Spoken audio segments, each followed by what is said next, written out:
संतोषी माता की जय। एक गांव में एक बुढ़िया रहती थी जिसके 7 बेटे थे।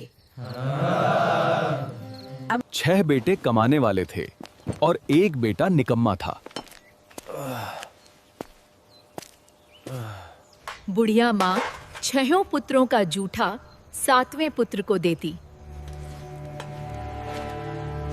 7वां पुत्र एक दिन अपनी पत्नी से बोला, देखो मेरी माता का मुझ पर कितना प्रेम है। वो बोली, क्यों नहीं, सबका जूठा बचा हुआ तुमको खिलाती है। वो बोला, जब तक आंखों से न देखें मान नहीं सकता। देख लोगे तब तो मानोगे। देख लोगे तो मानोगे।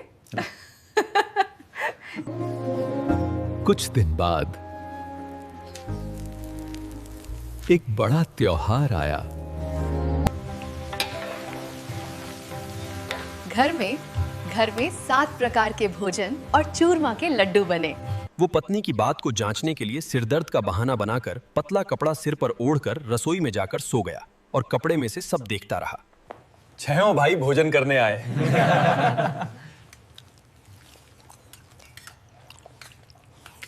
उसने देखा माँ ने उनके लिए सुंदर सुंदर आसन बिछाए, 7 प्रकार की रसोई परोसी और आग्रह कर करके उन्हें भोजन कराती रही। वो देखता रहा। 6 भाई भोजन कर उठ गए। तब माँ ने उनकी थालियों में से लड्डुओं के टुकड़ों को उठाया और एक लड्डू बनाया। उठ बेटा, तेरे भाइयों ने भोजन कर लिया, तू भी उठकर भोजन कर ले। उसने कहा, माँ, मुझे भोजन नहीं करना। मैं परदेश जा रहा हूँ। माता ने कहा, कल जाना हो तो आज ही जा। ये कहकर वो घर से निकल गया।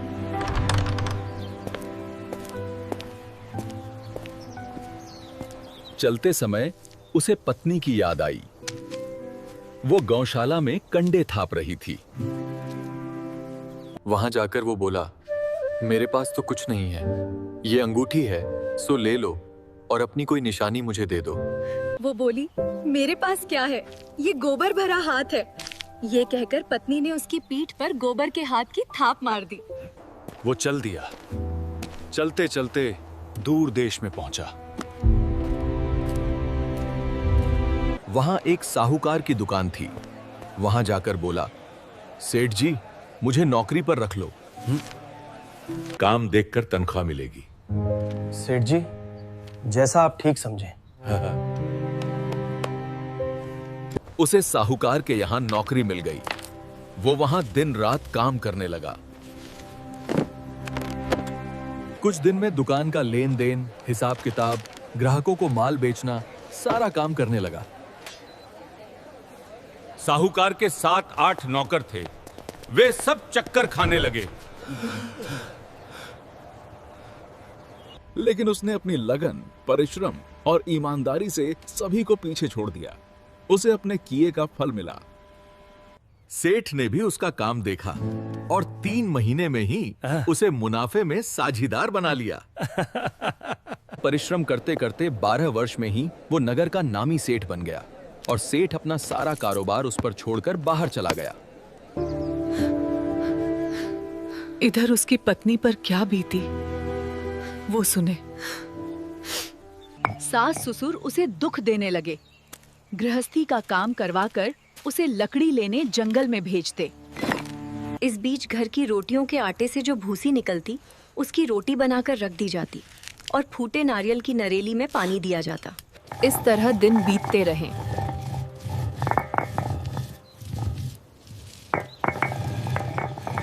एक दिन वो जब जंगल में लकड़ी लेने जा रही थी, तब उसे रास्ते में बहुत सी स्त्रियां संतोषी माता का व्रत करती दिखाई दी। बहनों, ये तुम किस देवता का व्रत करती हो और इसके करने से क्या फल होता है? इस व्रत के करने की क्या विधि है? साथ यदि तुम अपने इस व्रत का विधान मुझे समझाकर कहोगी तो मैं तुम्हारा बड़ा एहसान मानूंगी। उनमें से एक स्त्री बोली, सुनो, ये संतोषी माता का व्रत है। इसके करने से निर्धनता, दरिद्रता का नाश होता है, लक्ष्मी आती हैं। मन की चिंताएं दूर होती हैं, मन को प्रसन्नता और शांति मिलती है। निपुति को पुत्र मिलता है, प्रीतम बाहर गया हो तो वो शीघ्र लौट आता है। कुंवारी कन्या को मन पसंद वर मिलता है, चलता मुकदमा खत्म हो जाता है। कलह क्लेश की निवृत्ति हो, मुख शांति होती है, घर में धन जमा हो, धन जायदाद का लाभ होता है, तथा और भी मन में जो कुछ कामना हो सब संतोषी माता की कृपा से पूरी हो जाती हैं, इसमें संदेह नहीं। वो पूछने लगी, ये व्रत कैसे किया जाता है? ये भी बताओ तो बड़ी कृपा होगी। बिना परेशानी, श्रद्धा और प्रेम से जितना भी बन सके प्रसाद लेना। 5.25 पैसे से 5.25 आने तथा इससे भी ज्यादा शक्ति और भक्ति के अनुसार गुड़ और चना लें। हर शुक्रवार को निराहार रहकर कथा कहना, सुनना। इसके बीच कम नहीं टूटे। लगातार नियम पालन के करना। सुनने वाला कोई न मिले तो घी का दीपक जलाकर कथा कहना, परंतु नियम न टूटे। जब तक कार्य सिद्ध न हो, नियम पालन करना। और कार्य सिद्ध हो जाने पर व्रत का उद्यापन करना। 3 मास में माता पूरा फल प्रदान करती है। यदि किसी के ग्रह खोटे हैं भी तो माता 1 वर्ष में अवश्य उनको अनुकूल करती हैं। कार्य सिद्ध होने पर ही उद्यापन करना चाहिएगा, बीच में नहीं। उद्यापन में 2.5 सेर आटे का खाजा तथा इसी अनुसार खीर तथा चने का साग बनाना।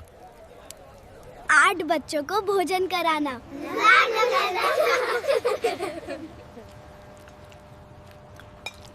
जहां तक मिले देवर, जेठ, भाई, बंधु, कुटुंब के लड़के लेना। न मिले तो रिश्तेदारों और पड़ोसियों के लड़के बुलाना।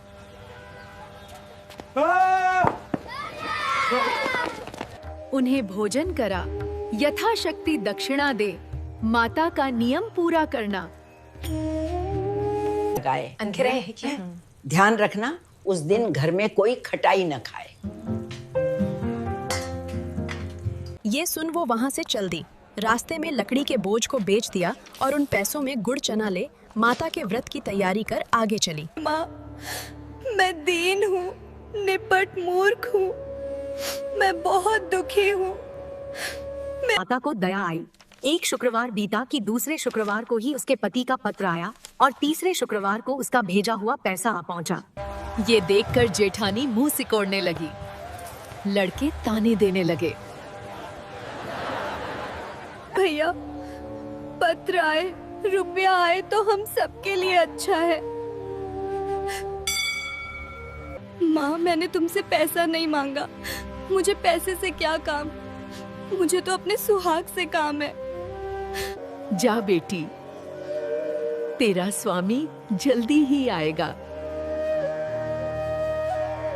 इस भोली पुत्री से मैंने कह तो दिया, पर उसका पति तो इसे याद भी नहीं करता। संतोषी माता ने उस बुढ़िया के बेटे को स्वप्न में समझाया, पुत्र, तेरी घरवाली कष्ट उठा रही है। हाँ माता। ये तो मुझे भी मालूम है, परंतु क्या करूं, वहां कैसे जाऊं?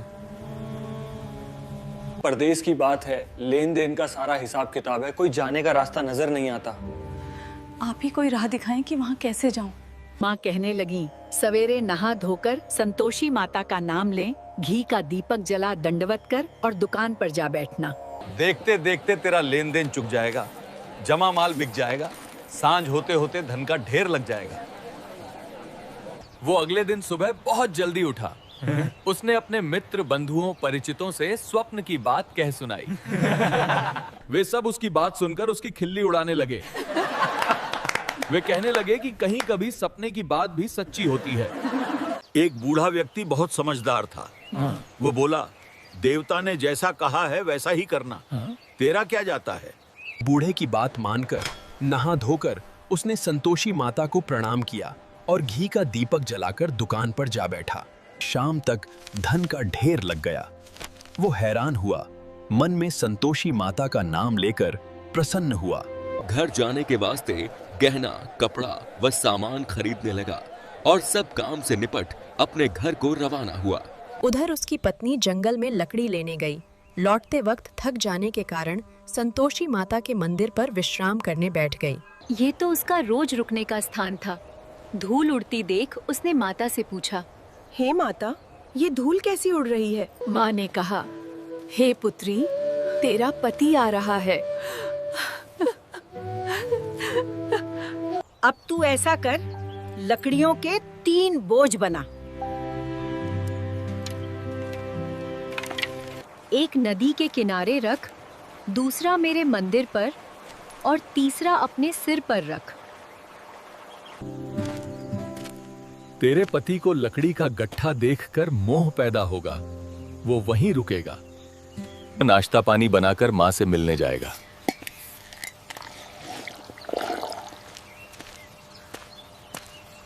तू लकड़ी का बोझ उठा के जाना और बीच चौक में गट्ठा डालकर 3 आवाजें जोर से लगाना।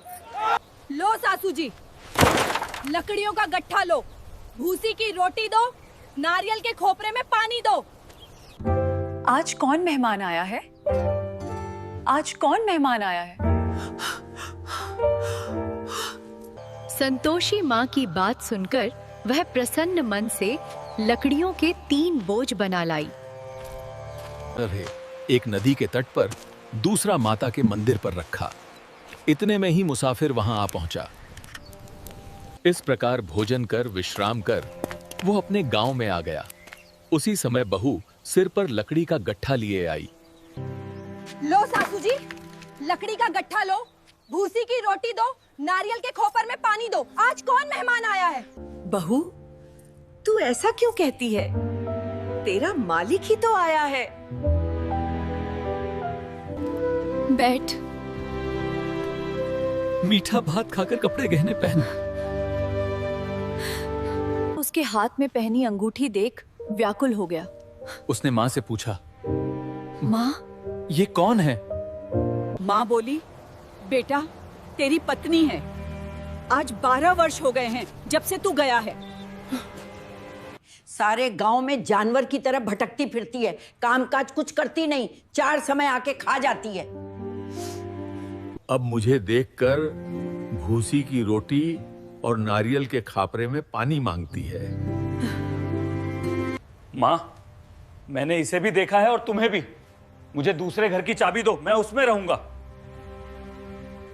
ठीक है बेटा, जैसी तेरी मर्जी।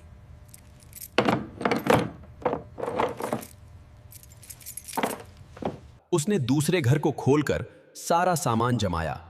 एक ही दिन में वहां राजा के महल जैसा ठाट बाट बन गया। अब क्या था, वो सुख भोगने लगी। अगला शुक्रवार उसने पति से कहा, मुझे संतोषी माता का उद्यापन करना है। बहुत अच्छा, खुशी से कर लो।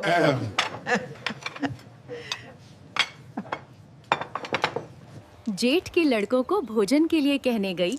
उन्होंने मंजूर किया। परंतु पीछे से जेठानी ने अपने बच्चों को सिखलाया, देखो रे, भोजन के समय सब लोग खटाई मांगना, जिससे उसका उद्यापन पूरा न हो। लड़के भोजन करने आए। खीर पेट भर कर खाई।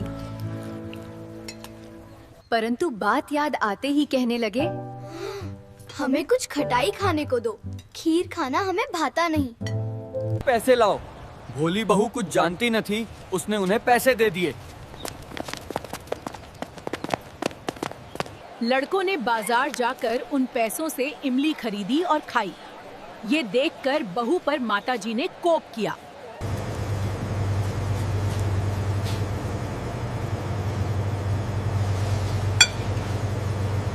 माता,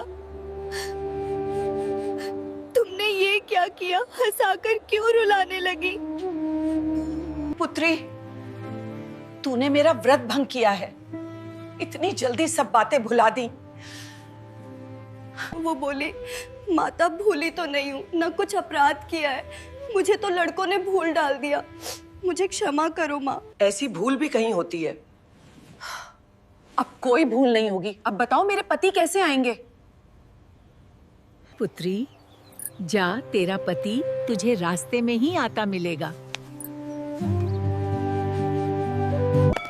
वो मंदिर से निकलकर बाहर आई तो रास्ते में उसे अपना पति आता हुआ मिला। कहाँ गए थे? इतना धन जो कमाया है उसका कर राजा ने मांगा था, वो भरने गया था। वो प्रसन्न होकर बोली, भला हुआ, अब घर चलो। फिर अगला शुक्रवार आया। मुझे माता का उद्यापन करना है। ठीक है, करो। वो फिर जेठ के लड़कों से भोजन को कहने गई। जेठानी ने लड़कों को सिखा दिया कि तुम पहले ही खटाई मांगना। 1 2 3। ये बोली, खटाई खाने को नहीं मिलेगी, खाना हो तो खाओ। उनके उठकर चले जाने पर उसने ब्राह्मणों के लड़के बुलाकर भोजन करवाया। दक्षिणा की जगह उन्हें एक एक फल दिया। इससे संतोषी माता प्रसन्न हो गई। माता की कृपा से 9 माह बाद उसको चंद्रमा के समान एक सुंदर पुत्र प्राप्त हुआ। पुत्र को लेकर वह प्रतिदिन संतोषी माता के मंदिर में जाने लगी। माँ ने सोचा कि ये रोज आती है, आज क्यों ना मैं ही इसके घर चलूं, इसका आचरण देखूं। यह विचार कर माता ने भयानक रूप बनाया।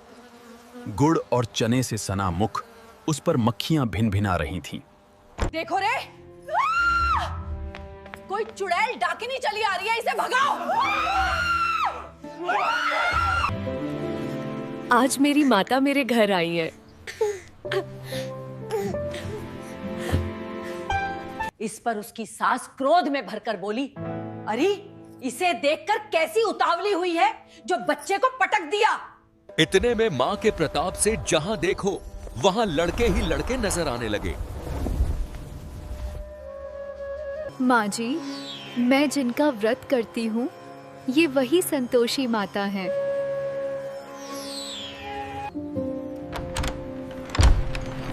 इतना कह उसने झट से घर के सारे किवाड़ खोल दिए। सबने माता के चरण पकड़ लिए और विनती करने लगे, हे माता, हम मूर्ख हैं, अज्ञानी हैं। तुम्हारे व्रत की विधि हम नहीं जानते। तुम्हारा व्रत भंग कर हमने बड़ा अपराध किया है। हे माता, आप हमारे अपराधों को क्षमा करो। इस प्रकार बार बार कहने पर संतोषी माता प्रसन्न हुई। इसके बाद उसकी सास कहने लगी, हे संतोषी माता, आपने बहू को जैसा फल दिया वैसा सबको देना। जो यह कथा सुने या पढ़े उसका मनोरथ पूर्ण हो। संतोषी माता की जय। ऐसी ही पावन कथाओं के लिए चैनल को सब्सक्राइब करें। संतोषी माता की जय।